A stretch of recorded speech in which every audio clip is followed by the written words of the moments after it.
ఈ ఒక జీలకర్ర బెల్ల చక్కగా మనము పౌడర్ చేసేసి ఈ ఒక తమలపాకుతో ఇక్కడ పెట్టామంటే మన దేహంలో ఉండేటువంటి ఏమి ఒక రక్త పరిచలన బ్లడ్ ప్రెషర్ అనేది అతోటికి వస్తుంది అన్నమాట.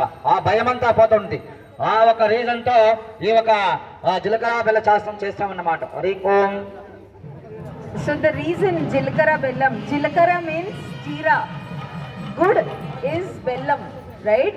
They make a mixture, they churn it properly, they make a mixture out of jaggery and jeera and they put it on a betel leaf, and then this betel leaf is exchanged by the bride and groom and it is put on the head.